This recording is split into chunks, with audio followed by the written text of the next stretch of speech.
Again, my name's Gabe Zollner. What did Brett Baer say on Fox News? Oh, I know. He said that out of the 600 detainees at Guantanamo, a minimum of 180 have returned to the battlefield.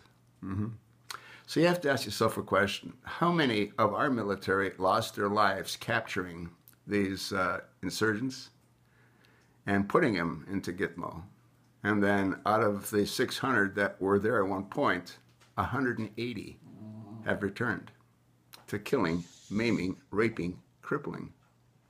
So do you not think that we have some kind of responsibility because we put those people back onto the battlefield? I do. More importantly, our government has some responsibility. How about that clown with the big floppy dopey ears, returning 5 of the worst? And what did he trade for?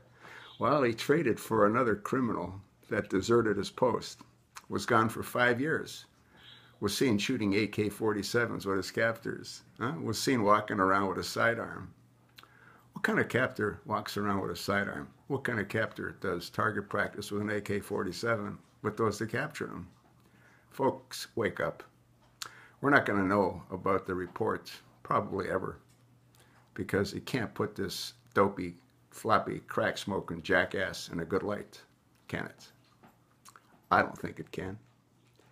And it's really sad that our government is so screwed up and dysfunctional, and our Congress is so screwed up and dysfunctional, that it allows this insanity to continue.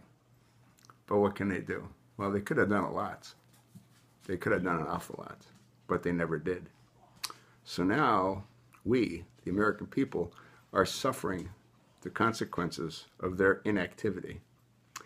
You know, I said that they need to be drug tested. That'll probably never happen. When I say they, I'm referring to members of Congress and the president. There is all kinds of speculation that he's still addicted to crack cocaine. I think he is. I think that's what gives him that bounce in the ounce when he comes charging down the stairs at Air Force One, or goes charging up the stairs at Air Force One, or goes charging up onto a stage, chirpy-eyed, his sleeves rolled up, ready to do battle, Yeah, you took a hair sample of that freak, you'd find out a whole lot.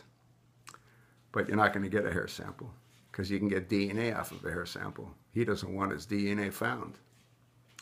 It wouldn't work well for him. Nor would it work well for Mia and Shia or Leah, whatever the hell they're called. And the transgender? Well, she wears enough wigs. He wears enough wigs. The whole thing's insane. What amazes me is how they're able to keep it quiet. I mean, that truly does amaze me. But I sort of diverted from the initial intent of this video. My dogs don't like it when I talk about Obama. Can't say I blame them. Can you?